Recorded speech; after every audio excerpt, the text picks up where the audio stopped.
అందరికీ నమస్కారం.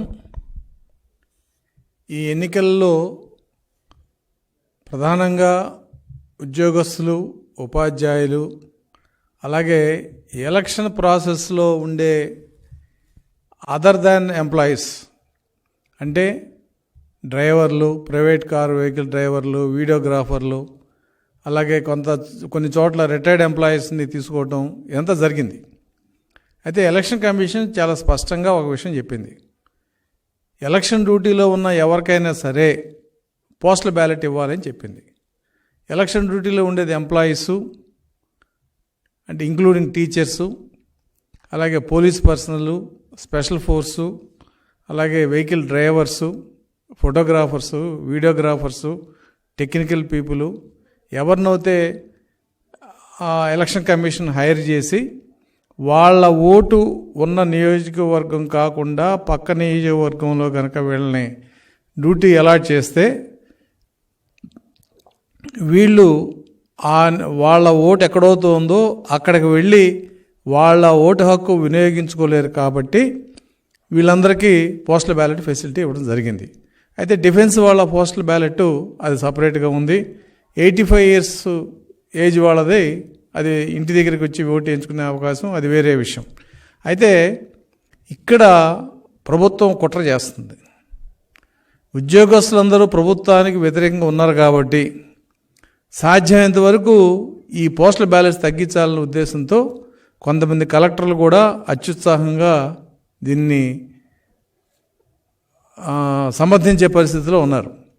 అయితే మాకు తెలుగుదేశంగా చాలామంది ఎంప్లాయీస్ గత వారంలో అయితే కొన్ని అసోసియేషన్స్ అందరూ కూడా మా కంప్లైంట్ ఇవ్వడం జరిగింది. కంప్లైంట్ ఏంటంటే ఈ ఎలక్షన్ డ్యూటీ చేసే దాంట్లో పీఓలు, ఏపీఓలు వాళ్ళకి ఎక్కడైతే ట్రైనింగ్ సెంటర్ ఇస్తున్నారో అక్కడే పోస్టల్ బ్యాలెట్ ఇచ్చి ఓటీసీ ఫెసిలిటీ ఉంది సార్, వాళ్ళ వరకు ప్రాబ్లం లేదు. అయితే మిగతా స్టాఫ్, పోలీస్ స్టాఫ్ కానీ లేదంటే మిగతా యూనిఫామ్డ్ సర్వీసెస్ కానీ లేదా డ్రైవర్స్ కానీ, ఆర్టీసీ స్టాఫ్ కానీ, వీడియోగ్రాఫర్స్, ఫోటోగ్రాఫర్సు వీళ్ళందరికీ పోస్టల్ బ్యాలెట్ ఇవ్వడానికి క్లియర్ ఇన్స్ట్రక్షన్స్ లేవు. ఎంప్లాయీస్ వరకు వాళ్ళు వెళ్ళి ఏఆర్ఓనో ఆర్ఓనో అడిగితే మాకు ఇన్స్ట్రక్షన్స్ లేవు, మీరు ఎక్కడ డ్యూటీ చేస్తున్నారో అక్కడే మీరు తెచ్చుకోండి అన్నారు. డ్యూటీ ఆర్ఓ దగ్గరికి వెళ్తే మాకు సంబంధం లేదు, మీకు ఓటు ఎక్కడుందో అక్కడే మీరు అడగండి అని చెప్పి ఇలా ఒక వారం రోజులు రాష్ట్రం అంతా ఎంప్లాయీస్లో ఒక రకమైన కన్ఫ్యూజన్ క్రియేట్ చేసి అసలు ఎంప్లాయీస్ ఓట్లు తీసేస్తారా ఇవ్వరా అనే ఒక పరిస్థితి తీసుకొచ్చారు. దీని మీద సంఘాలు కూడా తీవ్రంగా స్పందించాలి. ఉద్యోగ సంఘాలు కానీ లేదంటే మిగతా సంఘాలు కానీ తీవ్రంగా స్పందించాల్సిన అవసరం ఉంది. ఎందుకంటే ఈ ఓటు, ఈసారి వేసే ఓటు, ప్రతి ఓటు కూడా చాలా విలువైంది. ప్రభుత్వం ఒక మోసపూరిత కుట్ర అధికారుల ద్వారా చేయిస్తుంది.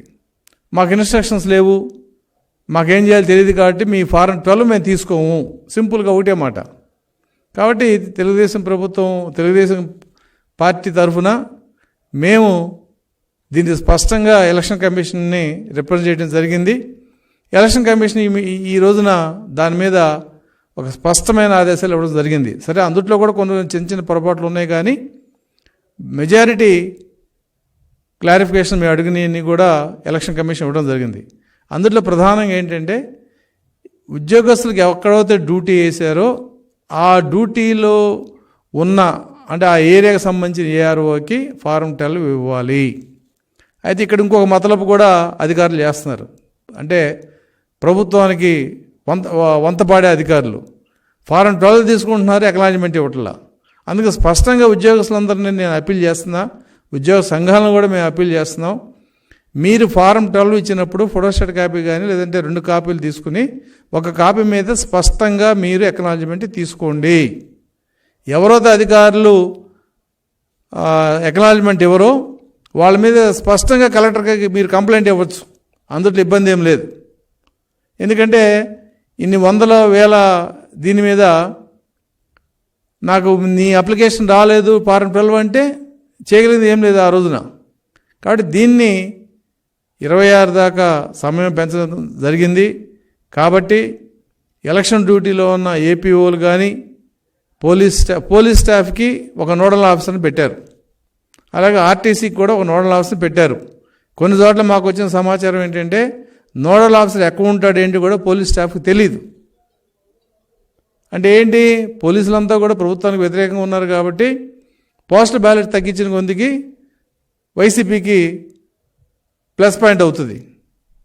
కాబట్టి మేము స్పష్టంగా చెప్తున్నాం, పోలీస్ శాఖలో కానీ ఆర్టీసీలో కానీ ఎవరైతే నోడల్ ఆఫీసర్గా ఉన్నారో వాళ్ళు పోలీస్ స్టాఫ్కి ఆర్టీసీ సిబ్బందికి ఈ సమాచారం తెలియజేయాల్సిన బాధ్యత వాళ్ళదే. పోలీసు డీజీ కానీ ఆ కన్సర్న్ ఎస్పీ కానీ డిఐజీ కానీ ఆర్టీసీ ఎండి ఆర్టీసీ రీజనల్ ఆఫీసర్స్ మీరు స్పష్టంగా ఆర్టీసీలో డ్యూటీలో ఉన్న డ్రైవర్ల కండక్టర్లకి అలాగే ఎమర్జెన్సీ సర్వీస్లో ఉన్న వాళ్ళకి అలాగే ప్రైవేట్గా మనం తీసుకున్న వీడియోగ్రాఫర్లకి లేకపోతే ఫోటోగ్రాఫర్లకి డ్రైవర్లందరూ కూడా ఈ విషయం స్పష్టంగా అవసరమైతే పేపర్లో అడ్వర్టైజ్మెంట్ ఇచ్చేది సరే కన్సర్న్ ఎస్పీలు ఆర్టీసీ ఎండి దీన్ని ప్రచారం చేయాలి. ఎందుకంటే మాకు కొంత సమాచారం ఉంది, పోలీస్ డిపార్ట్మెంట్లో అపాయింట్ చేసిన నోడల్ ఆఫీసర్ గారు ఎక్కడ ఉన్నాడో తెలియదట. ఎందుకంటే కింద లెవెల్లో ఉన్న కానిస్టేబుల్కి ఈయన ఎక్కడో సిపి ఆఫీస్లోనే ఎస్పీ ఆఫీస్లో కూర్చుంటే తెలియదు. కాబట్టి అవసరమైతే వాళ్ళకి ఫోన్ నెట్వర్క్ ఉంది కాబట్టి ఆ నోడల్ ఆఫీసర్ ఫోన్ నెంబర్తో ఒక SMS అన్న ఇచ్చి ఇదిగో పలానా ఆయన మన డిపార్ట్మెంట్కి నోడల్ ఆఫీసర్, మీ ఫారం 12ని ఈ నోడల్ ఆఫీసర్ గారికి పంపించండి అని చెప్పి స్పష్టమైన ప్రచారం అయితే చేయాలి. అలాగే ఆర్టీసీలో కూడా చేయాలి. మరి వీడియోగ్రాఫర్లు డ్రైవర్లు వీళ్ళు ఈ ప్రైవేట్ పర్సన్స్ ఎవరినైతే తీసుకుంటున్నారో వాళ్ళ నియోజకవర్గానికి వెళ్ళి ఓటేయలేని పరిస్థితి ఉందో వాళ్ళకి ఎవరైతే వీళ్ళ సర్వీసెస్ని హైర్ చేశారో ఏఆర్ఓ కానీ ఆర్ఓ కానీ వాళ్ళని గైడ్ చేసి ఫారం 12 వాళ్ళ దగ్గర తీసుకోవాల్సిన బాధ్యత ఏఆర్ఓ అలాగే ఆర్ఓల మీద ఉంది. ఇంత వర్క్ చేస్తే తప్ప వీళ్ళందరికీ పోస్టల్ బ్యాలెట్స్ వాడుకునే అవకాశం ఓటు హక్కు ఉపయోగించే అవకాశం రాదు. కానీ ప్రభుత్వం చాలా దుర్మార్గంగా ఇదేమీ చేయకుండా ఎలక్షన్ కమిషన్ ఇచ్చిన సర్క్యులర్ని కిందకు కూడా పంపించకుండా చాలా స్పష్టంగా చెప్పింది ఎలక్షన్ కమిషన్. ఇవన్నీ కూడా ఉద్యోగ సంఘాలకి అలాగే వాళ్ళకు సంబంధించిన ఆర్గనైజేషన్ అన్నిటికీ కూడా పంపించండి అని చెప్పి, కానీ ఇంతవరకు అది ఏ సంఘానికి కూడా చేరలేదు. నిన్న గుంటూరులో కూడా కలెక్టరేట్లో ఉద్యోగ సంఘాలు వెళ్ళి కలెక్టర్ని గట్టిగా ఒత్తిడి చేయాల్సిన పరిస్థితి ఏర్పడింది. అంటే ఉద్యోగ సంఘాలకి ఉద్యోగులకి అందరికీ మేము స్పష్టంగా తెలియజేసేది ఏంటంటే ఈ రోజున ఎలక్షన్ కమిషన్ ఈ పోస్టల్ బ్యాలెట్ మీద 3587 డేటెడ్ 20th April 24 ఈ రిఫరెన్స్లో చాలా స్పష్టంగా ఒక 6 పేజీల ఇన్స్ట్రక్షన్స్ ఇవ్వడం జరిగింది. ఇంకొక కొత్త విశేషం ఏంటంటే ఏదైతే అదర్ జిల్లాల నుంచి ఈ ఏపీఓలీలు వచ్చి డ్యూటీ చేస్తున్నారో వీళ్ళందరికీ కూడా ఒక సెంట్రల్ క్లీనింగ్ హౌస్ పెట్టారు. అది May 26 నుంచి పనిచేస్తుంది మన వెలగపూడి సెక్రటేరియట్లో. కాబట్టి 175 నియోజకవర్గాలకు సంబంధించిన ఫారం 12 కూడా అక్కడ తీసుకెళ్ళి వాటిని నియోజకవర్గం వారిగా సార్ట్అవుట్ చేసి ఆ నియోజకవర్గాల్లో పంపిస్తారు. అంటే సపోజు చిత్తూరులో ఉండే ఓటరు తిరుపతిలో కనుక డ్యూటీ చేస్తే మీరు తిరుపతి ఆర్ఓకి ఫారం 12 ఇస్తారు. ఈ తిరుపతి ఆర్ఓకి సంబంధించిన వ్యక్తి 26 మేన వెలగపూడి వచ్చి అక్కడి నుంచి చిత్తూరుకు సంబంధించిన ఆర్ఓ చిత్తూరు బ్యాలెట్లన్నీ కూడా తీసుకుంటాడు, ఫారం 12 తీసుకుంటాడు. అలా ఒక బ్యాంక్ క్లియరెన్స్ లాగా 26 మే నుంచి ఏప్రిల్ నుంచి వెలగపూడి సెక్రటేరియట్లో ఒక క్లీనింగ్ హౌస్ పనిచేస్తుంది. ఎవ్రీడే ఒక వ్యక్తి వచ్చి మన బ్యాంక్ క్లియరెన్స్లో చెక్కులు ఎలా తీసుకుంటారు, ఏ బ్యాంకు సంబంధించిన చెక్కులు అలా ఏ నియోజకవర్గానికి సంబంధించిన ఫారం 12 అన్నీ కూడా ఆ నియోజకవర్గాలకి వెళతాయి. దీని మీద స్పష్టంగా ఒక అకౌంటు ఒక ఫార్మాట్ కూడా ఎలక్షన్ కమిషన్ ఇవ్వడం జరిగింది. కాబట్టి ఉద్యోగస్తులందరూ కూడా ఫారం 12 ఇచ్చేటప్పుడు ఖచ్చితంగా అక్నాలెడ్జ్మెంట్ తీసుకోండి.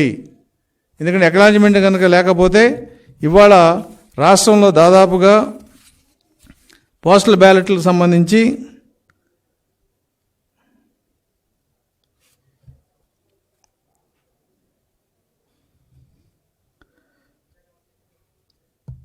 కొన్ని లక్షల్లో ఇవాళ పోస్టల్ బ్యాలెట్స్ ఉన్నాయి.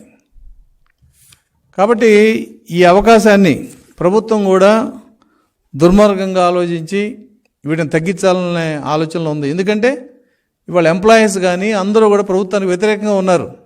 ఎవరో కొంతమంది ఒక 1% 2% ప్రభుత్వానికి తుత్తులుగా ఉన్నారు తప్ప మిగతా ఎంప్లాయీస్ కానీ, టీచర్స్ కానీ, పెన్షనర్స్ కానీ, కార్మికులు కానీ వీళ్ళందరూ కూడా ప్రభుత్వానికి వ్యతిరేకంగా ఉన్నారు. కాబట్టి పోస్టల్ బ్యాలెట్లు ప్రభుత్వానికి వ్యతిరేకంగా వెళ్తాయి కాబట్టి సాధ్యమైనంత వరకు పోస్టల్ బ్యాలెట్లని తగ్గించాలనే ఉద్దేశంతో ప్రభుత్వం ఉంది. మరి దీన్ని ఉద్యోగ సంఘాలు కూడా ఛాలెంజ్ తీసుకోవాలి. ఖచ్చితంగా ప్రతి ఉద్యోగి ఎవరైతే ఎలక్షన్ డ్యూటీలో ఉన్నారో వాళ్ళకి ఫారం 12ని వాళ్ళు ఎలక్షన్ డ్యూటీ ఎక్కడైతే ఉందో అక్కడున్న ఏఆర్ఓకి ఆర్ఓకి కానీ ఆ ఫారం 12 ఇచ్చి అక్నాలెడ్జ్మెంట్ తీసుకోవాల్సిన బాధ్యత ఉంది. అలాగే పోలీస్ డిపార్ట్మెంట్లో మేము స్పష్టంగా తెలుగుదేశం పార్టీ తరఫున చెప్తున్నాం, ఎక్కడైనా సరే ఎస్పీ కానీ, డిఐజీ కానీ, లేదంటే కమిషనరేట్లు కానీ నోడల్ ఆఫీసర్ని ఎక్కడైతే అపాయింట్ చేశారో ఇంకా కొన్ని చోట్ల నోడల్ ఆఫీసర్ని అపాయింట్ చేయలేదనే విషయం మా నోటీస్కి వచ్చింది. ఖచ్చితంగా ఈ రాష్ట్రంలో ఉన్న అందరు ఎస్పీలు, అందరు కమిషనరేట్లు నోడల్ ఆఫీసర్ని అపాయింట్ చేయటమే కాదు, ఆ నోడల్ ఆఫీసర్ ఉన్న వ్యవస్థ గురించి కింద కానిస్టేబుల్ వరకు తెలియాల్సిన బాధ్యత ఆ కన్సర్న్ ఎస్పీల మీద ఉంది. ఇందుట్లో ఏమాత్రం అలసత్వం ప్రదర్శించినా, ఏమాత్రం ఈ ఓటు హక్కుని మీరు తగ్గించే ఏర్పాటు చేసినా కూడా దీని మూల్యం భారీగా ఉంటుంది. కాబట్టి పోలీస్ అధికారులని, సీనియర్ ఆఫీసర్స్ని మేము రిక్వెస్ట్ చేస్తున్నాం, మీరు నిష్పక్షపాతంగా ఆ నోడల్ ఆఫీసర్కి ప్రతి constable, head constable, SI, CI అందరూ ఎవరైతే ఎలక్షన్ డ్యూటీలో బందోబస్తులో ఉంటారో including AR personnel, special police force వీళ్ళందరినీ ఆ ఫారం 12 తీసుకుని ఆ నోడల్ ఆఫీసర్కి ఇస్తే ఆ నోడల్ ఆఫీసర్ మళ్ళీ డిస్ట్రిక్ట్ ఎలక్టరల్ ఆఫీసర్కి పంపిస్తాడు. కాబట్టి ఈ ప్రక్రియని పోలీస్ అధికారులు స్పష్టంగా అమలు చేయాలని చెప్పి మేము రిక్వెస్ట్ చేస్తున్నాం. అలాగే ఆర్టీసీలో కూడా ఈ ఫెసిలిటీ ఉంది కాబట్టి దాన్ని అమలు చేయాలి. అలాగే ఈ వీడియోగ్రాఫర్స్, ఫోటోగ్రాఫర్స్ ఎవరైతే ఉన్నారో ప్రైవేటు ఎంప్లాయీస్ని ఎక్కడో తీసుకున్నారో వాళ్ళని ఎవరి కిందతో పనిచేస్తున్నారు, ఏ నియోజకవర్గంతో పనిచేస్తున్నారో ఆ నియోజకవర్గానికి సంబంధించిన ఆర్ఓ కానీ, ఏఆర్ఓ కానీ వాళ్ళకి ఫారం 12 వాళ్ళ దగ్గర తీసిన బాధ్యత వాళ్ళు తీసుకోవాలని చెప్పి మేము విజ్ఞప్తి చేస్తూ మరొక్కసారి ఉద్యోగ సంఘ నాయకులను కూడా మేము అప్పీల్ చేస్తున్నాం. మీ ఓటు హక్కును ఉపయోగించిన అవకాశాన్ని ప్రభుత్వం సాధ్యమైనంత వరకు తగ్గించాలన్న ఆలోచన ఉంది. దాన్ని మీరు ఎన్నో పోరాటాలు చేశారు, ఉద్యోగ సంఘాలు, ఉద్యోగస్తులు ఎన్నో రకమైన రాయితీలు కోల్పోయారు. కాబట్టి మీ నిరసన తెలిపే అవకాశం ఇవాళ ఈ పోస్టల్ బ్యాలెట్ ద్వారా మీరు ఉపయోగించుకునే పరిస్థితి ఉంది కాబట్టి ఖచ్చితంగా పోస్టల్ బ్యాలెట్ని ఉపయోగించుకోవాలని చెప్పి తెలుగుదేశం పార్టీ తరఫున, అలాగే ఒక మాజీ ఎన్జిఓ సంఘ నాయకుడికి కూడా, సంఘ నాయకులందరం కూడా నేను రిక్వెస్ట్ చేస్తూ ఈ election commission copy election commission వెబ్సైట్లో ఉంది, దయచేసి దాన్ని డౌన్లోడ్ చేసుకుని కింద ఉద్యోగస్తులందరూ ఎవరైతే ఎలక్షన్ డ్యూటీలో ఉన్నారో వాళ్ళని కొంత చైతన్యపరచాలని చెప్పి నేను సంఘ నాయకులను మరొకసారి విజ్ఞప్తి చేస్తున్నాను.